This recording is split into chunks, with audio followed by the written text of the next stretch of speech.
오늘 성경 말씀은 로마서 5장 12절입니다. 하이델베르크 요리문답의 구조는 간단한 서문 1, 2문답 다음에 비참, 구원, 감사의 삼중구조로 되어 있습니다. 이러한 삼중구조는 성경에도 종종 나타나고 있습니다. 한 예로 룻기를 들 수 있습니다. 룻기 1장에 비참한 룻과 나오미의 모습이 나옵니다. 그런데 2장과 3장을 지나면서 하나님의 구원이 나오고 마침내 4장에서 나오미는 감사 찬송을 하게 됩니다. 출애굽기도 비슷합니다. 출애굽기 1장을 보면 이스라엘 백성들이 처한 비참한 상황이 나옵니다. 2장부터 19장까지 하나님의 놀라운 구원이 나옵니다. 20장부터 40장까지 나오는 율법은 감사의 측면으로 이해할 수 있습니다. 이처럼 비참, 구원, 감사의 삼중 구조를 기억하고 있으면 성경을 이해할 때도 도움을 얻을 수 있습니다. 하이델베르크 요리문답 9, 10, 11문답은 비참의 가장 마지막 부분입니다. 순서대로 9문답부터 살펴보면 9문답을 이해하기 위해서는 8문답을 살펴보아야 합니다. 8문답의 내용은 인간이 선을 행할 수 없고 온갖 악만 행한다는 것입니다. 우리가 성령으로 거듭나지 않는 이상 하나님의 말씀을 행할 수 없는 상태에 계속 놓이게 됩니다. 하나님은 선을 요구하시는데 우리는 그것을 행할 수 없다는 뜻입니다. 혹자는 이것이 부당하다고 생각할 수 있습니다. 그런 사람들을 대신하여 구문답이 다음과 같은 질문을 하고 있습니다. 하나님께서 사람이 행할 수 없는 것을 그의 율법에서 요구하신다면 이것은 부당한 모습이 아닙니까? 얼핏 보기에는 이 질문이 일리가 있어 보입니다. 즉 하나님께서 율법에서 완벽한 선을 요구하시니 어떻게 인간이 지킬 수 있겠느냐라는 말입니다. 그러기에 오히려 하나님이 부당하다는 것입니다. 그러나 하이델베르크 요리문답은 다르게 대답합니다. 아닙니다. 하나님은 사람이 행할 수 있도록 창조하셨지만 사람이 마귀의 꿰매에 빠져 고의로 불순종하였고 그 결과 자기 자신뿐 아니라 그의 모든 후손도 하나님의 그러한 선물들을 상실하게 되었습니다. 하나님은 태초에 인간이 선을 행할 수 있도록 지으셨습니다. 그런데 인간이 마귀의 꿰매에 빠져 고의로 불순종하였습니다. 그때부터 인간은 하나님의 선물들을 상실하게 되었습니다. 전도서 7장 29절을 보면 내가 깨달은 것은 오직 이것이라 곧 하나님은 사람을 정직하게 지으셨으나 사람이 많은 꾀를 낸 것이니라 라고 하였습니다. 인간이 선을 행할 능력을 상실한 것은 하나님 탓이 아닙니다. 하나님께서 주신 자유의지를 제대로 사용하지 못하고 도리어 죄를 짓는 데 사용한 인간의 탓입니다. 비록 마귀가 유혹하긴 했지만 인간이 하나님의 말씀으로 이겼어야 했는데 그러지 못했습니다. 즉 인간이 고의로 불순종하였습니다. 최초의 죄는 마귀의 유혹과 인간의 불순종이 합쳐져서 만들어낸 합작품입니다. 인간이 타락했을 때부터 인간의 본성은 심히 부패하게 되었습니다. 하나님이 아니라 자신의 욕망을 추구하게 되었습니다. 선이 아니라 악을 더 즐거워하게 되었습니다. 그런데 이보다 더 큰 비극은 인간이 스스로의 힘으로는 이 상태에서 벗어날 수 없다는 데 있습니다. 오늘 본문 로마서 5장 12절의 앞부분은 이렇게 말하고 있습니다. 그러므로 한 사람으로 말미암아 죄가 세상에 들어오고 죄로 말미암아 사망이 들어왔나니 여기서 한 사람은 아담을 가리킵니다. 아담 때문에 죄가 세상에 들어오게 되었습니다. 창세기 3장에 보면 아담이 선악을 알게 하는 나무의 열매를 먹는 죄를 지었고 이로 인해 사망이 들어왔다고 말합니다. 여기서 말하는 사망은 물론 육체적인 사망도 뜻합니다. 하지만 더 본질적으로는 영적인 사망을 의미합니다. 창세기 2장 17절에서 하나님은 선악을 알게 하는 나무의 열매는 먹지 말라. 내가 먹는 날에는 반드시 죽으리라 라고 말씀하셨습니다. 그렇다면 선악을 알게 하는 나무의 열매를 먹었을 때 아담과 하와는 죽었을까요? 물론 육체적으로는 당장 죽지는 않았습니다. 그 당시 아담과 하와는 살아 있었습니다. 하지만 성경에서 말하는 근원적인 죽음인 영적인 죽음의 측면으로 볼 때 아담과 하와는 선악과를 먹는 순간 죽었습니다. 아담과 하와는 하나님과 분리되었고 영적으로 죽게 되었습니다. 그런데 영적으로 죽은 그들이 육체적으로 아직 살아있을 때 놀랍게도 하나님이 찾아오셨습니다. 많은 사람들이 창세기 3장 15절을 원시복음이라고 하는데 혹자는 창세기 3장 9절을 복음 중에 복음으로 여기는 사람도 있습니다. 아담아 내가 어디 있느냐? 이렇게 당신을 거부하며 떠난 아담을 하나님께서 먼저 찾아오셨습니다. 이것이 복음입니다. 당신을 피해 숨었던 아담을 하나님께서 먼저 불러주신 것입니다. 이것이 복음입니다. 먼저 찾아오셔서 부르신 하나님의 은혜로 아담과 하와는 온시 복음을 받게 되었고, 비록 에덴 동산에서 쫓겨난 육신적으로 죽기는 하였지만 구원을 받게 된 것입니다. 그렇지 않다면 창세기 3장 15절의 원시복음은 거짓말이 되고 맙니다. 내가 너로 여자와 원수되게 하고 내 후손도 여자의 후손과 원수가 되게 하리니 여자의 후손은 내 머리를 상하게 할 것이요 너는 그의 발꿈치를 상하게 할 것이니라. 하나님께서 뱀에게 인간 하와와 원수가 되게 하겠다고 하셨습니다. 뱀의 편에 섰던 사람들을 다시 뱀의 원수가 되게 하겠다고 하신 것은 구원을 약속한 것입니다. 이처럼 죄로 말미암아 하나님과 분리되어 영적으로 사망한 인간은 오로지 하나님의 은혜로만, 하나님의 역사로만 구원받을 수 있습니다. 죄가 무서운 이유는 죄에 빠지면 사망이 찾아오기 때문입니다. 사망이란 하나님과의 단절을 의미하는데 인간 스스로의 힘으로는 그 상태를 다시 회복할 수가 없습니다. 왜냐하면 사망이란 죄의 세력과 죄의 지배 상태를 뜻하기 때문입니다. 죄로 말미암아 비틀어진 본성으로는 스스로 하나님께 나아갈 수 없습니다. 즉 죄의 지배 상태로 들어와 버렸기 때문입니다. 그것을 사도 바울은 로마서 6장에서 죄의 종이 된 상태라고 하였습니다. 고대 사회에서는 종이 되면 거기서 벗어날 수 없었습니다. 누군가 와서 몸값을 지불하고 사주어야 그 상태를 벗어날 수 있었지, 그렇지 않고서는 벗어날 수가 없습니다. 인간의 근원적인 문제가 무엇입니까? 죄를 지었다는 것입니다. 그래서 죽었다는 것입니다. 그런데 그 죽음의 상태를 벗어날 길이 없다는 것입니다.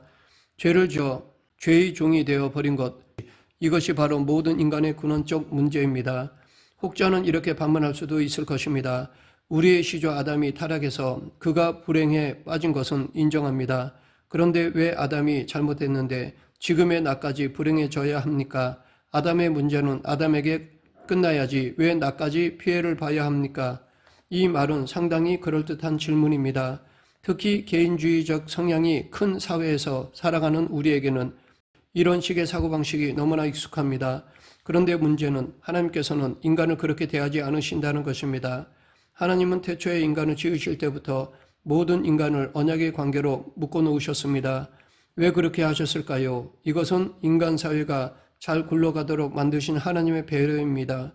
하나님은 아담이 대표자가 되게 하시고 그 대표자 안에서 모든 인간이 복을 받도록 하신 것입니다. 이것을 대표의 원리라고 합니다. 이러한 대표의 원리는 우리 생활 곳곳에 있습니다. 한 집단의 대표를 세워 그 대표를 중심으로 모든 사람이 뭉치고 활동하는 것은 인간에게 너무 익숙한 삶의 방식입니다. 하나님께서는 인간 사회가 그렇게 굴러가게끔 하셨습니다. 물이 위에서 아래로 흐르게 하신 것처럼 그것은 하나님께서 만드신 법칙입니다. 그 법칙 아래서 아담이 잘하면 그의 모든 후손이 복을 받고 아담이 잘못하면 그 모든 후손이 벌을 받게 되어 있었습니다. 그렇다면 과연 아담이 그 사실을 알고 있었을까요? 자신의 행동이 후세에게 엄청난 영향을 미칠 것이라는 사실을 아담은 알고 있었을까요? 만일 몰랐다면 타락한 후에 아담은 하나님, 죄를 지은 저에게만 벌을 주세요 라고 했을 것입니다. 만일 그렇다면 온 인류가 이렇게 죄의 종으로 태어나지 않아도 될 것입니다. 그런데 오늘 하이델베르크 요리문답은 그렇게 말하지 않습니다. 구문답, 아닙니다. 하나님은 사람이 행할 수 있도록 창조하셨으나 사람은 마귀의 꾀에 빠져 고의로 불순종하였고 그 결과 자기 자신뿐 아니라 그의 모든 후손도 하나님의 그런 선물들을 상실하게 되었습니다. 아담의 타락의 결과로 아담뿐 아니라 그의 모든 후손도 선을 행할 능력을 상실하게 되었다고 가르치고 있습니다. 이것을 하이델베르크 요리문답 신문답에서는 원죄라고 말합니다. 아담의 죄로 말미암아 아담의 모든 후손들이 죄의 오용과 형벌을 받게 되었다는 것입니다. 아담은 그러한 원죄라는 것에 대해 분명히 알고 있었습니다. 창세기 1장 28절 하나님이 그들에게 복을 주시며 하나님이 그들에게 이르시되 생육하고 번성하여 땅에 충만하라 땅을 정복하라 바다의 물고기와 하늘의 새와 땅에 움직이는 모든 생물을 다스리라 하시니라. 생육하고 번성하여 땅에 충만하라는 말씀은 모두 계속해서 살면서 자녀를 많이 낳으라는 말씀입니다. 그런데 창세기 2장 17절에 보면 선악을 알게 하는 나무의 열매는 먹지 말라. 내가 먹는 날에는 반드시 죽으리라 라고 하셨습니다. 여기서 반드시 죽으리라 라는 말은 이제 그의 존재가 그친다는 뜻입니다. 즉 번성할 수 없다는 것입니다. 창세기 1장의 생육하고 번성하라는 명령과 2장의 죽음에 대한 경고를 함께 생각해 본다면 아담은 자신의 선택이 자기 후손 모두에게 영향을 미친다는 사실을 분명히 인식하고 있었을 것입니다. 아담은 어리석은 원시인이 아니었습니다. 성경에서 아담은 매우 지혜로운 사람으로 말하고 있습니다. 그가 각각의 생물에게 이름을 준 것을 보면 알 수 있습니다. 아담은 자신의 행동이 자기 후손 모두에게 영향을 줄 것이라는 사실을 분명히 알고 있었습니다. 그렇다면 왜 하나님은 그토록 큰 불순종을 그냥 놔두실까요? 하이델베르크 요리문답 신문답이 그에 대해 결코 그렇지 않습니다. 하나님께서는 원죄와 자범죄 모두에 대해 심히 진노하셔서 그 죄들을 이 세상에서 그리고 영원히 의로운 심판으로 형벌하실 것입니다. 하나님께서는 누구든지 율법책에 기록된 대로 모든 일을 항상 행하지 않는 자는 저주 아래에 있는 자라고 선언하셨습니다. 원죄는 아담이 지은 처음의 죄, 본래의 죄를, 자범죄는 각자가 스스로 지은 죄를 뜻합니다. 그렇다면 원죄와 자범죄의 관계는 무엇입니까? 오늘 본문 로마서 5장 12절에서 그것을 밝히고 있습니다. 그러므로 한 사람으로 말미암아 죄가 세상에 들어오고 죄로 말미암아 사망이 들어왔나니 이와 같이 모든 사람이 죄를 지었으므로 사망이 모든 사람에게 이르렀느니라. 여기서 중요한 것은 이와 같이라는 말입니다. 즉 아담의 죄가 어떻게 모든 사람에게 영향을 미칠까요? 이와 같이라는 말을 해석하는 방식에 따라 세 가지 설명이 있습니다. 첫째는 모방설입니다. 아담이 죄를 지었는데 그의 자식들이 그를 모방해서 죄가 온 세상에 퍼졌다는 것입니다. 둘째는 전염설입니다. 감기가 전염되듯이 아담의 죄가 계속 전염되었다는 것입니다. 셋째는 내포설입니다. 아담이 언약의 머리가 되었기에 그 안에 모든 사람이 다 포함되어 있었다는 것입니다. 아담이 죄를 지었을 때 모든 사람이 그 안에 포함되어 있었으므로 모든 사람이 죄를 지었다는 것입니다. 이 내포설이 전제가 된 이후에 모방설이나 전염설이 부가적으로 덧붙여져서 설명될 수 있습니다. 이 내포설이 전제되지 않으면 다른 설명들은 설득력이 약해집니다. 그렇다면 원죄로 죄인이 되었고 자범죄로 계속 죄인인 채로 남아있는 인간들에 대한 하나님의 반응은 무엇입니까? 그것은 바로 저주와 심판입니다. 하나님은 죄를 그냥 지나치지 않으십니다. 반드시 심판하십니다. 그런데 이 심판은 영원한 심판입니다. 그러면 왜 심판이 영원할까요? 첫째, 죄는 단지 어떤 도덕 규칙을 어긴 것이 아니라 영원하신 하나님에 대한 도전이요 반역이기 때문입니다. 둘째, 인간이 회개하지 않기 때문입니다. 죄를 지은 인간은 죽을 때까지 회개하지 않습니다. 따라서 죄는 영원히 남아있게 되고 심판 역시 영원합니다. 이것을 들으면 우리 마음속에는 당연히 하나님은 사랑의 하나님이신데 왜 영원한 형벌을 주십니까? 라는 질문이 생깁니다. 이에 대해 하이델베르크 요리문답 11문답에서는 하나님은 참으로 자비하신 분이나 동시에 의로운 분입니다. 죄는 하나님의 지극히 높은 어미를 거슬러 짓는 것이므로 하나님의 공의는 이 죄에 대해 최고의 형벌, 곧 몸과 영혼에 영원한 형벌을 내릴 것을 요구합니다. 여기서 우리는 하나님을 우리 방식으로 생각해서는 안 되고 성경이 가르쳐주는 방식으로 생각해야 한다는 것을 깨달을 수 있습니다. 우리는 하나님을 생각할 때 우리에게 유리한 것만 생각하기 쉽습니다. 하나님은 사랑의 하나님, 자비의 하나님, 죄를 용서하시는 하나님이시라고만 생각합니다. 하지만 우리가 더 기억해야 할 것이 있는데 그것은 하나님은 의로우시고 거룩하시고 죄에 대해 진노하시는 하나님이라는 사실입니다.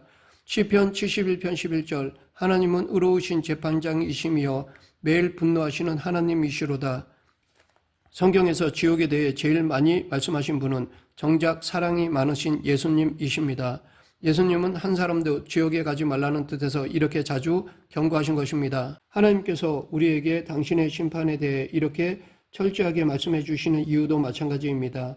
우리가 속히 회개하고 당신께로 돌아와 한 사람도 심판받지 않고 구원받도록 하기 위함입니다. 그러나 살아가면서 우리 안에 얼마나 많은 죄가 꿈틀거리는지를 살펴보면 인간이 도둑이며 살인자이며 죄인이라는 것을 잘 알게 됩니다. 인간은 탐심의 노예이며 미움의 노예이며 정욕의 노예입니다. 그럼에도 정작 그 죄값을 스스로 갚을 수 없습니다. 날마다 더 많은 죄를 짓기 때문에 죄값을 갚기는커녕 오히려 더 쌓아갈 뿐입니다. 그런데 바로 그 죄값을 예수 그리스도께서 갚아주셨습니다. 온전한 제물로 자신을 영단번에 드린 대제사장 대신 예수 그리스도는 인간이 가진 죄의 문제를 근원적으로 해결해 주셨습니다. 말씀을 맺겠습니다. 우리는 우리 자신의 죄에 대해 깊이 묵상해야 합니다. 죄에 대해 진노하시는 하나님의 영원한 심판에 대해 깊이 묵상해야 합니다. 그리고 우리에게 주신 하나님의 은혜를 예수 그리스도를 더욱 굳건히 붙잡아야 합니다. 이러한 은혜가 우리 모두에게 임하길 간절히 축원합니다. 사랑과 은혜가 풍성하신 하나님 아버지, 어떠한 것이라도 하나님 뜻에 합당치 않다면 멀리하고 그 어떠한 죄도 범하지 않도록 수고하는 저희 모두가 되게 하여 주시옵소서. 예수님 이름으로 기도드립니다. 아멘.